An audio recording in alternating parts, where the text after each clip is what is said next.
Yuk kita mulai videonya, ini dia. Nah, setelah sang ratu menyatakan bahwa dirinya memang real bunuh diri di depan Ratu Agung, dan dia langsung menunjukkan bukti, yaitu hasil sulamannya yang menyatakan bahwa dia memang melakukan bunuh diri pada saat dia jatuh ke danau. Dan hal itu ngebuat Ratu Agung marah banget karena dia malu dong tentunya ya kan teman-teman. Tapi pada saat itu tiba-tiba saja si Selir pingsan dan juga si Ratu pun ikutan pingsan. Nah, si Ratu ini lebih tepatnya itu bukan pingsan beneran, tapi dia pura-pura pingsan biar dia aman. Sumpah ini adegan serius tapi ya dikocak karena tingkah lakunya dia ya kan. Dan akhirnya pun si Ratu Agung memutuskan untuk tidak melanjutkan perkara tersebut. Nah, kemudian sang ratu langsung dibawa ke kamarnya, dan di sana pun ada ayahnya dia yang sudah sangat sedih banget guys. Begitu juga dengan sepupunya dia, Nyonya Choi, dan juga Yongyeon ataupun pelayannya ratu. Nah, di sini juga adegannya sebenarnya adegan sedih-sedihan, tapi malah ngakak karena si ratu kan pura-pura pingsan. Aduh, sumpah. Sedangkan si Ratu Agung dia masih marah banget sama kelakuan si ratu karena itu sudah mempermalukan klan mereka yaitu klan Andong Kim. Kemudian si Ratu Agung juga sempat bercerita kepada pamannya Ratu bahwa sebelum kejadian dia bunuh diri di danau, dia sempat menemui Ratu Agung, di mana sang ratu mengatakan kepada Ratu Agung bahwa dia tidak ingin tinggal di istana lagi dan dia tidak ingin untuk menjadi ratu. Tapi Ratu Agung mengatakan pada sang ratu bahwa itu tidak bisa dilakukan karena sudah ditakdirkan bahwa dia akan menjadi seorang ratu, dan Ratu Agung pun tidak setuju dengan apa niat dari sang ratu tersebut. Nah, oleh karena itu Ratu Agung berpikiran bahwa sang ratu melakukan bunuh diri karena kata-kata yang sudah dilontarkan kepada sang ratu waktu itu. Nah, di sisi lain sang ratu yang sudah bangun dari pingsannya ataupun lebih tepatnya pura-pura pingsan, dia langsung ngecek kondisi air danau yang diisi oleh pelayan-pelayan yang ternyata belum terisi penuh. Dan dia pun ya mau marah mau gimana lagi ya kan? Dan dia pun saat itu mencoba untuk nyebur ke danau, tapi untung aja Yongyeon dan juga Nyonya Choi menahan sang ratu agar tidak melakukan perbuatan konyol seperti itu lagi teman-teman. Dan dia pun mau nggak mau nurut dan menyuruh seorang Kasim untuk nyebur ke danau untuk mengukur kedalaman danau itu, tapi ternyata masih cetek. Nah, setelah itu dia langsung dipanggil oleh Ratu Agung dan dia dimarahi di sana dan diancam untuk digulingkan ataupun diturunkan dari tahtanya sebagai ratu. Dan dia pun berpikir jika dia turun tahta sebagai ratu dia tidak bisa melakukan apa-apa lagi. Dan dia memohon kepada Ratu Agung untuk tidak melakukan hal tersebut dan berjanji akan menjadi ratu yang sempurna sesuai yang mereka inginkan. Wow, berani juga dia ya. Nah, setelah itu pamannya sang ratu kayaknya masih melanjutkan rencana jahatnya, di mana dia memanggil Kasim yang dia suruh itu dan mengatakan pada Kasim itu untuk melanjutkan rencana mereka. Waduh, kayaknya dia the real orang jahatnya kayaknya pamannya si ratu ini sih. Kalau menurut Mimin sih kayak gitu teman-teman. Gimana menurut kalian? Silahkan komen di bawah ya. Nah, oke, kita lanjut ya.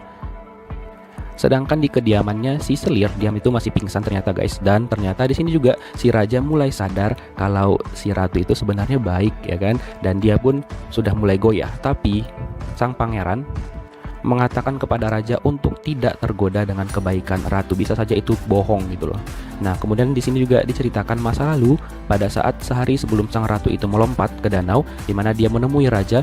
Dan di sini tuh sikap raja itu dingin banget kepada si ratu, di mana si ratu itu sebenarnya suka sama raja dan dia bertanya kepada raja kenapa raja tidak suka dengannya. Apakah karena dia dari Andong Kim atau gimana? Tapi raja tidak menjelaskan secara detail dan raja mengatakan bahwa dia memang tidak menyukai ratu sama sekali. Dan raja juga bersikap dingin banget dan juga kasar perkataannya kepada sang ratu. Dan mengingat hal itu, si raja berpikiran bahwa dia sudah sangat kejam kepada sang ratu. Dan oleh karena itu setelah dari sana dia langsung pergi menemui sang ratu. Tapi ratu kayaknya kurang senang dengan kehadiran sang raja karena dia hanya marah-marah sampai ke sana teman-teman. Nah, karena kondisi emosi sang ratu yang belum stabil, akhirnya raja memutuskan untuk pergi dulu menunggu emosi si ratu agak reda. Nah, singkat cerita nih guys, akhirnya si sepupunya ratu itu memutuskan untuk masuk ke kerajaan dan dia ingin mengambil posisi Departemen Kehakiman sebagai kepala gitu teman-teman. Dan akhirnya langsung disetujui dan besoknya dia dilantik menjadi kepala kehakiman kerajaan. Wah, kira-kira apa yang dia rencanakan ya? Jadi saingan nih sama si raja tentunya. Wah, harus hati-hati nih si raja nih. Oke guys, nah menurut Mimin juga kayaknya ada love line di antara si Selir ini dan juga pangeran, dimana kayaknya pangeran itu suka sama si Selir, dimana pada saat si Selir menggambar wajahnya dia atau melukis wajahnya dia di kertas gitu, dia sesekali memperhatikan si Selir. Wah, kayaknya ada rahasia di antara mereka berdua ya. Menurut Mimin sih, Mimin cuma penasaran aja karena kayaknya si pangeran itu suka dengan si Selir. Nah, setelah itu si Selir pergi menemui Ibu Suri dan dia meminta bantuan gitu teman-teman. Dan si Ibu Suri juga mengatakan bahwa dia berencana untuk menggulingkan si Ratu dari posisinya dan menempatkan posisi Ratu untuk si Selir ini. Wah, mereka punya rencana jahat ya. Di kayaknya si Selir itu kayaknya polos-polos ataupun bahasa Medannya LLP, lugu-lugu puki. Kalau kalian tahu artinya ya kan.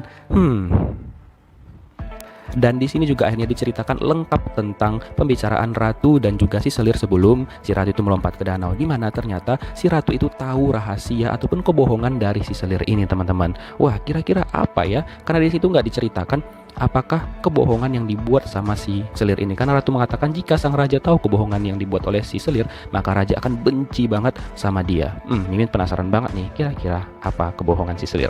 Dan setelah pembicaraan mereka itulah, si Ratu langsung melompat ke danau. Waduh, miris banget ya. Nah, singkat ceritanya lagi guys, akhirnya hujan turun deras banget dan si Ratu pun seneng banget. Akhirnya si danau itu bakal terisi dengan penuh. Nah, pada saat dia lagi mandi hujan, si raja lewat dan si raja pun tersenyum karena dia kayaknya bener banget nih fix kalau si raja udah mulai suka sama si Ratu. Tapi mohon maaf nih ya, raja jiwanya itu cowok, bukan si Ratu yang sebelumnya. Atau gimana ini ya kan? Aduh, menurut kalian gimana ya? Sah nggak itu? Karena di sini terlihat banget kalau sang raja itu udah mulai menaruh perasaan pada sang ratu. Karena habis dia ngasih payung sama sang ratu, pas dia pergi, dia senyum-senyum tipis gitu guys. Wah, ekspresinya pun sudah tidak kasar lagi sama sang ratu.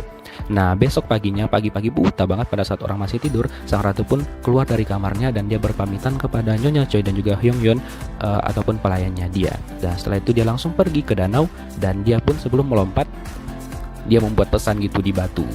Nah, setelah itu dia langsung melompat ke danau. Nah, pada saat dia sudah di dalam air, dia berharap jiwanya kembali lagi ke Jo Bong Hwan yang asli.